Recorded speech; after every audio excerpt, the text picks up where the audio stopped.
when the sun beats down and it burns a tar up on the roof, and your shoes get so hot you wish your tired feet were fireproof.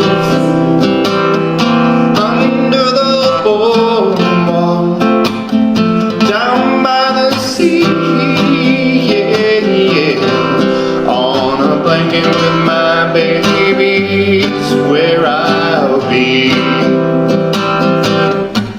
Under the boardwalk, out of the sun. Under the boardwalk, we'll be having some fun. Under the boardwalk, people walking above. Under the boardwalk, we'll be falling in love. Under the boardwalk, boardwalk. Come on, say it with me, right? Look at the smile, right? This is what I'm seeing out there. This is what I'm seeing, and this is what I'm noticing. I'm like, oh my gosh.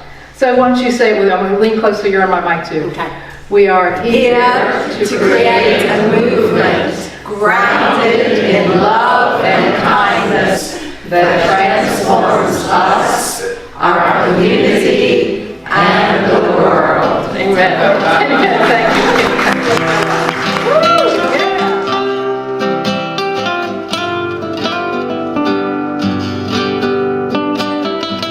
Let's take a deep breath.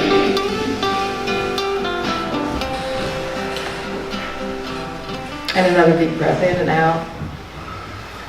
Let's just feel what it feels like. Just to bring all of our attention right here to our heart, to our breath. To feel what it feels like to be living in this moment. To be totally at ease and present. The gift of this moment now. And with that, realizing that not everyone in the world maybe can take part in this gift, that has the safe space to simply breathe without a worry, without a concern. And to know that our practice of bringing ourselves right into this moment now, to feel completely at ease and safe, is a vibration that we extend out to each of them. That possibility resides in the divine itself, and we offer it through us and as us into the world. Gratitude and gratefulness in our heart reside. Amen. Gather together to celebrate life. Gather together to celebrate love. We gather together to celebrate life. We gather together to celebrate love. We bring a new way to walk on the earth. We bring a new way to walk on the earth. Thank you, Perry. I'm taking the top one. So whoever put it in last, here it is. A card from the jar. A card from the jar. Aha! A jar card. Sandra Schultz. Come on down here.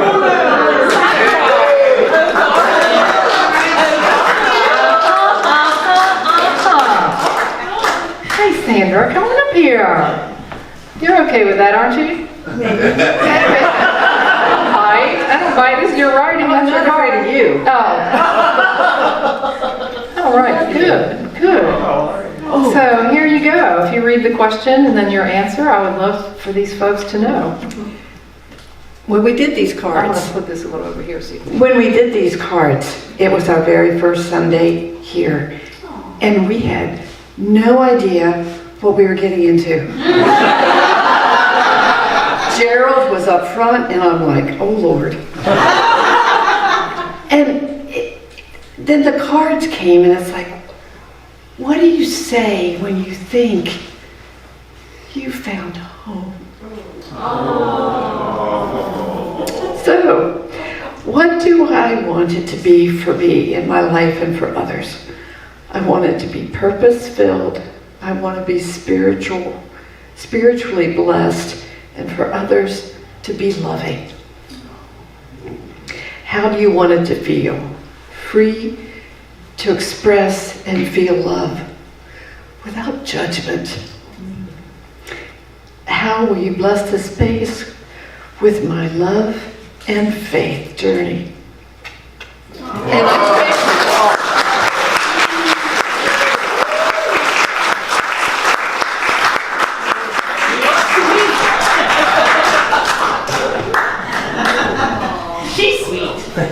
There you have it. That's the first time you were ever with us, and you wrote that. Yeah. Thank you. Now, those of you who wrote your name on there are thinking, maybe I should go up and take my card.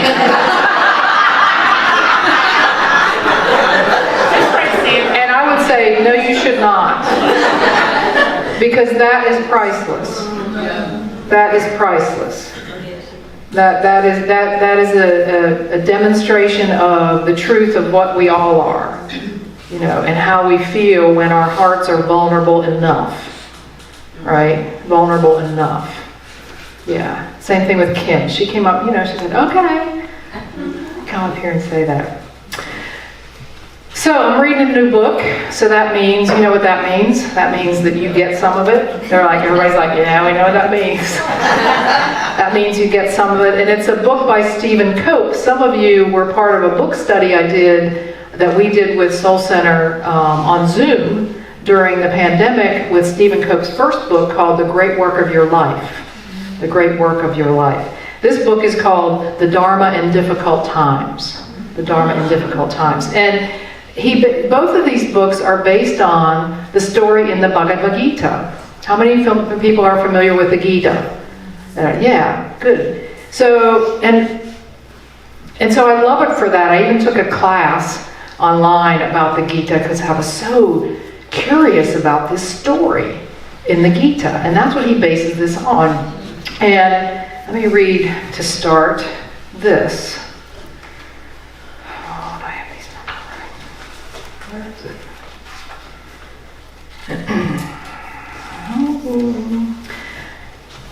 I want to read you the synopsis of what this Gita is about, okay, as written by Stephen Cope. He says it's the story of a young warrior named Arjuna who is confronted by an earth-shattering dilemma. Not like any of us, His own country, the kingdom of Kuru, is riven by conflict between a ruling family who governs with fairness, wisdom, and equity, and a competing family who aspires to rule by fear, selfishness, and greed. And as the story opens, this conflict has come to a head, and war threatens to destroy the kingdom. Our young friend Arjuna finds himself at the very center of this war, a fateful war, says the Gita, that is predicted to tear the fabric of the universe. Yikes, sound familiar? Our hero Arjuna is terrified and completely undone by the dilemma that confronts him. The heart of his dilemma is this: he is not sure what his duty is in the face of a disintegrating world. Is it his duty to fight in this upcoming battle? Or should he walk away and find another way to contribute? In the midst of his country's fierce struggle, he is caught on the horns of his own personal dilemma: to fight or not to fight. Have you ever been paralyzed in the face of some impossible dilemma? Torn, split in half? Then you know what Arjuna is experiencing. And on the night before the great battle, Arjuna and his best friend, his charioteer, Krishna, sit side by side at the edge of the battlefield, and they talk into the night. Luckily for Arjuna, his wise charioteer, whom we later find out is a human incarnation of God, right, knows how to help him regain his balance, the balance of his mind, and to think clearly about his existential tangle. The wise Krishna shows Arjuna how to expand his perspective until his view of the dilemma itself is transformed. And over the course of 18 short chapters, it is short. This is the Gita, okay, translated into English. It's not 18 short chapters. Krishna guides our confused friend through a conversation about major life decisions and immortal dialogue that has already enlightened generations of wobbly human beings. So that's what's happening. Arjuna he's paralyzed. When I did a talk on this way back pre-pandemic at Soul Center, Cope talked about it's like putting your folding chair at the intersection of doubt. Don't know what you're going to do, right? That's what it's about. But Krishna tells him, here's what he tells him in a nutshell. He says, in every moment of your life, no matter what it looks like, no matter how tragic it looks, that the key to that is to simply do what you are here to do. You're to live your dharma, to live your calling, not just for yourself, but for the entire universe. That's what he talks about. Because he says this, if you don't know who you are, how can you make a decision about what to do? Like if you don't know what is yours, what you are here to be, how can you make a decision about what to do? You cannot, he says. You cannot. It's impossible. And that's when we get spun up in the maelstrom and the winds of what's happening. So the first thing is we have to understand who we are, especially in these crazy events of the world. So Cope talks about these events that whip us up. He calls them this, and I love this. He calls them disorienting dilemmas. Don't you just love that term? Disorienting dilemmas. He says a disorienting dilemma is an event that so turns your life upside down that all you can do for a while is sit and stare at the wall. Ever have one of those? Yeah. We're not so different than Arjuna. None of us. He says the world is a different place than you had thought when you were in the midst of that, isn't it? It's totally different. You are stunned into inaction. You sit in a shattered amazement and you said, I had no idea that this could happen to me. Don't you think those people in Raleigh are feeling that way today? The people that experienced Ian are still feeling that way today? Like, how could this happen to me? And you are stunned into inaction, right? A disorienting dilemma usually occurs when people have experiences that do not fit their expectations or make sense to them, and that they cannot resolve the situation without some change in their view of the world. In other words, a disorienting dilemma really is a call for spiritual awakening. A disorienting dilemma is really about spiritual crises. It has nothing to do really with the thing. And it has everything to do with the spiritual aspect of the thing. Well, I wrote down a few of my own disorienting dilemmas so that maybe you could relate to them or understand that it's not only Arjuna in this big battle. When I was diagnosed with cancer at the age of 36, that was a disorienting dilemma. When one of my friends died the day before the last day of high school in a car accident, that was a disorienting dilemma. When I moved, or tried to move, I was going back and forth to Durham when I had my first church. And then I helped it close after a year.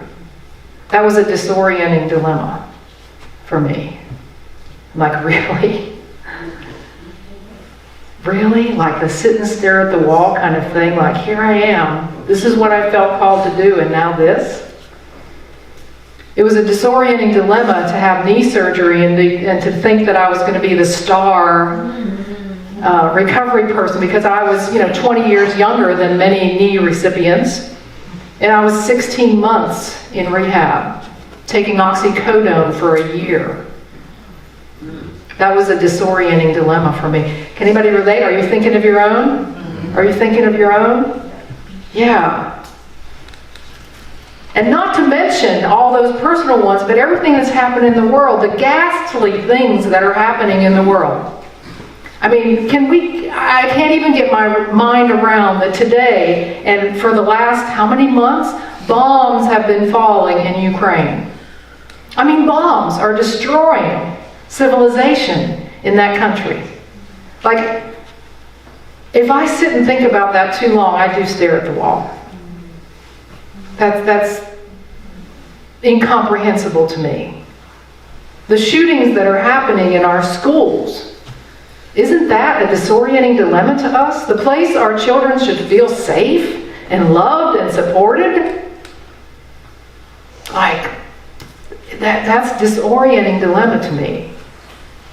What about just the way we treat people in the United States and in the world? How we treat immigrants, how we treat the poor, how we treat those with mental illness, how we treat those who are homeless, how we treat black and brown skinned people, how we treat the LGBTQIA plus community, like, that is just nuts, right? All disorienting dilemmas, all disorienting to us. Like,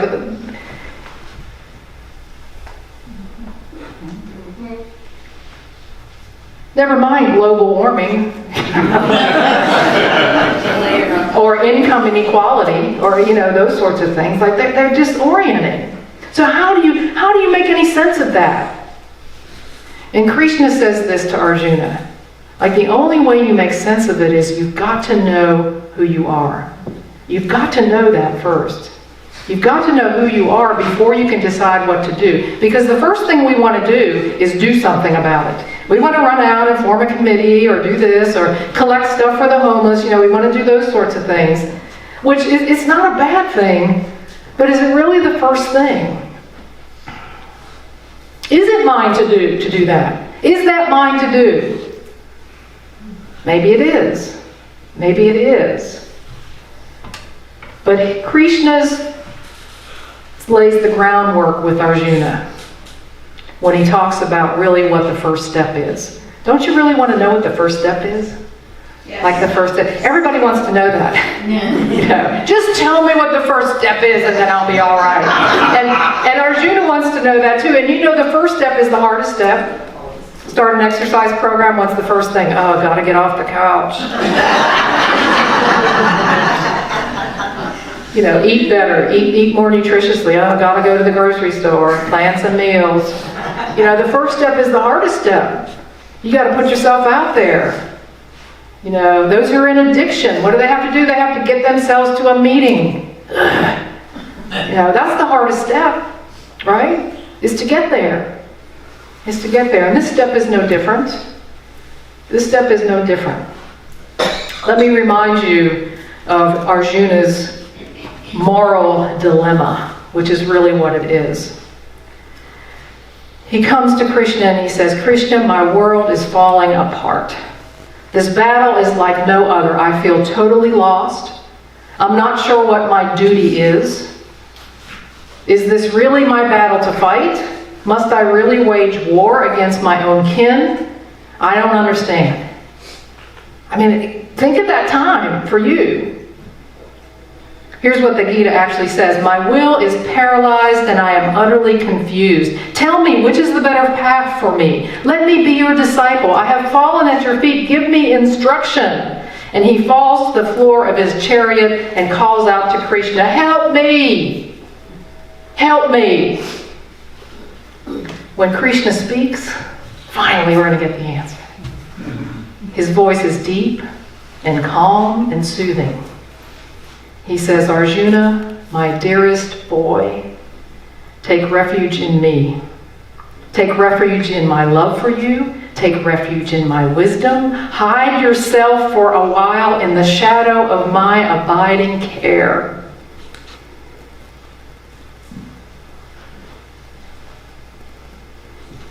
take refuge in me. That's the first thing. The first action step in an action plan is actually inaction. Is to take refuge in me, to go inside, to be still. Because here's the thing, when your mind is doing this, or when your mind is just doing this, there's confusion. There's confusion. Take refuge in me. Go inside. Whatever you call that. Holy Spirit, Atman, God, Jesus, the divine, whatever your name is for that, it doesn't matter. That's where we go. That's the seat of wisdom in me, for me, and you for you. And that's the first step. That's the first step. Not go out and do something, but stop. Stop everything and take refuge in me. Fill me up. Disengage from life. Disengage from life and be still. That's the message. He tells a great story of the life of Mahatma Gandhi. Mahatma Gandhi was born Mohandas K. Gandhi. And he was trained as a lawyer. He was a barrister. And he spent 20 years in South Africa taking care of the Indian population there that was oppressed. And his method of taking care of them was all based in the nonviolent approach to racism and colonialism. That's what he did there. And he did amazing work in South Africa. And after about 20 years, he was coming home to his native India. And his friends were so excited because they thought, Gandhi's coming back. He is going to save India as well. Because India at that time was under rule of the British monarchy, right? So he's coming back, and one of his friends, the poet, Rabindranath Tagore, was all over him. He was like, God. In fact, he's the one that changed Gandhi's name to Mahatma Gandhi. He now went by Mahatma Gandhi, which means soul, great soul. Mahatma means great soul. So Gandhi's like, wow, no pressure here, right? Coming back after 20 years, and now my story is to save India. So what's the first thing Gandhi does? The first thing he does was decide to travel and understand what's happening in India. So he puts on this simple garb, and he travels by boxcar all over India. Boxcar, not passenger car, boxcar all over India. And he is aghast. He is enraged by what he finds. The poverty, the hopelessness, the filth. For 7 months, he traverses India, all over the place. Couldn't believe what he found. Gets back, talking to his friends, just mad. I mean, mad. And what would your friend do if that was you? If you came back really angry and enraged, like channel that rage, right? Like channel it. Get something done, right? Channel your rage. But that's not what Gandhi did. That's not what Gandhi did. Let me read you what Gandhi did. He is a great, let me just read it.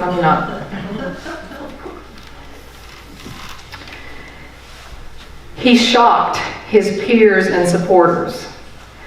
What Mahatma did was to go into retreat. He didn't do anything. He went into retreat. He spent most of his time creating and organizing a spiritual community. He understood that after his 7 months on the road, that he would indeed be required to do this before he could do what he was called to do. He needed to take this time.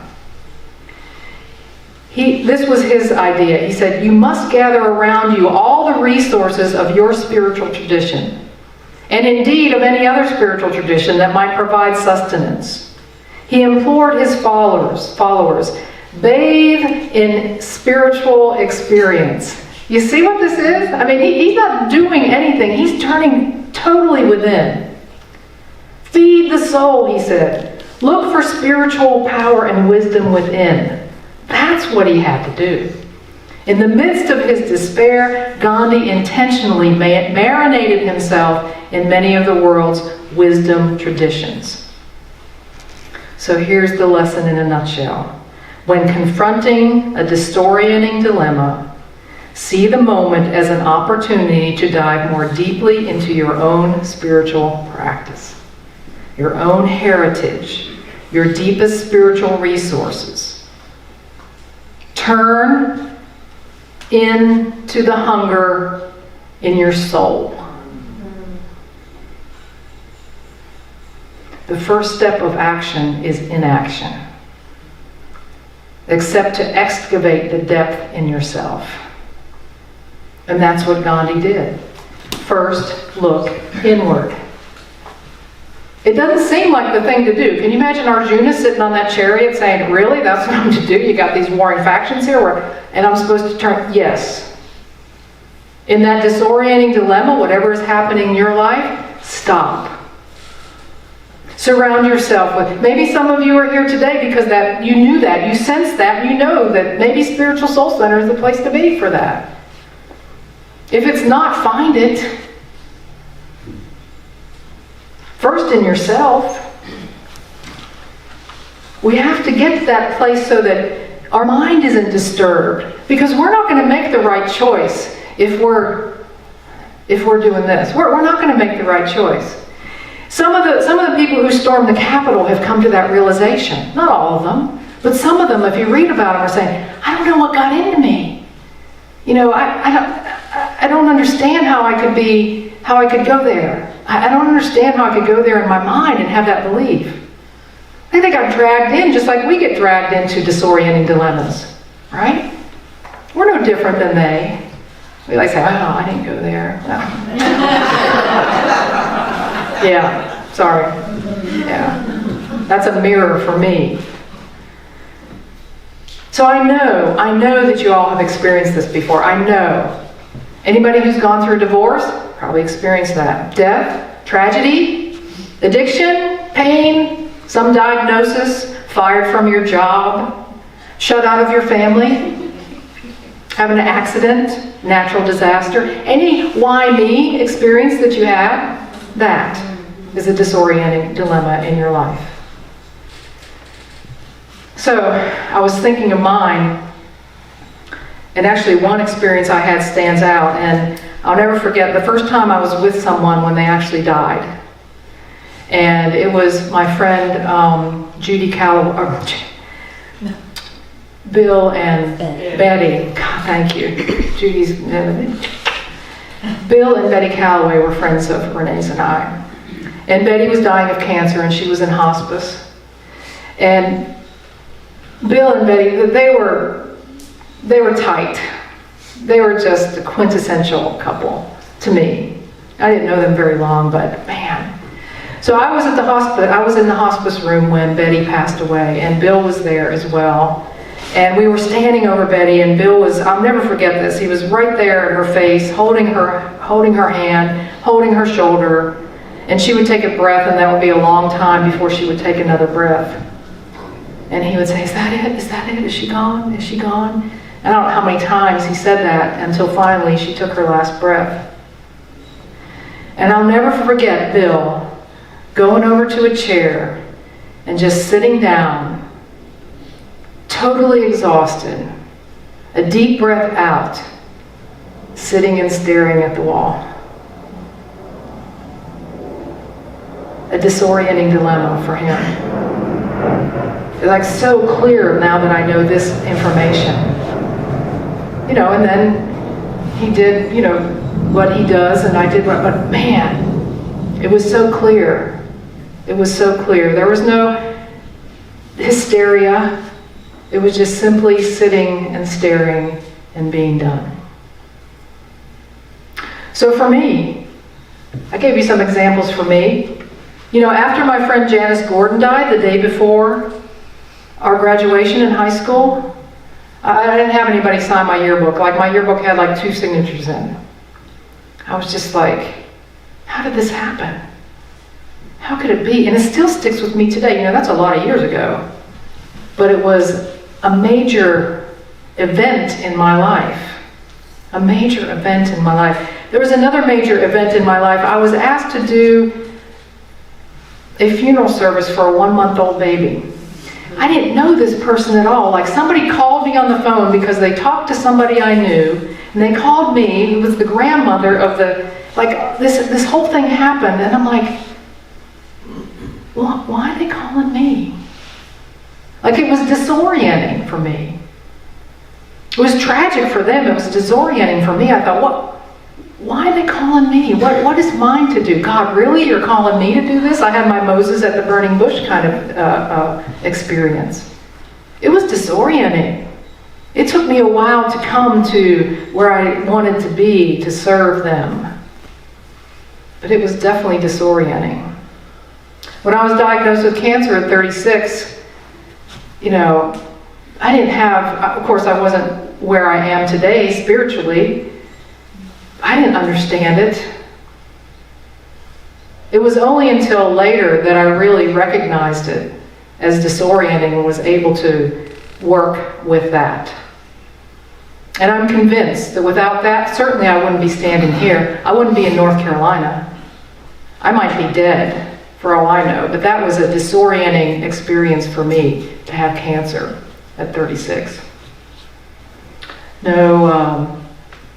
Nothing in my family. There was no indication that that was going to be the case. It was a big event in my life. And when I had my knee surgery and that chronic pain, I had chronic pain. I worried all the time about being addicted to oxycodone. Why shouldn't I get addicted? Plenty of people do. I had it for a long time. It was tough. It was that place of really understanding something I couldn't have understood having gone through that, though. And in each one of these situations for me, I came to know what was mine to do more clearly than I could have any other way. Think about that for yourself. Didn't that happen to you too? That thing, it's the thing we say, I wouldn't wish this on anybody, but I had this. I had this. I see I'm going way over time. This is important, this step. Take refuge in me. Take refuge in that in you that is already wisdom and love and power and strength and has every answer to every question you could ever ask about anything in your life. It's already there. It's not taking refuge to a God out there somewhere. It exists right in your soul and right in my soul. That's what I believe today. That's what I believe today. Yeah. So we're going to do a little meditation now to ground this, to allow you some time just to be with this message. The message, the ancient message given to our friend, I'll call Arjuna, from Krishna itself, from God itself. It says, take refuge in the divine. Take refuge in that in you that already knows. So take a deep breath in and out again. The first step is the step inward. Breathing in and breathing out.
with another deep breath in and out in this prayer.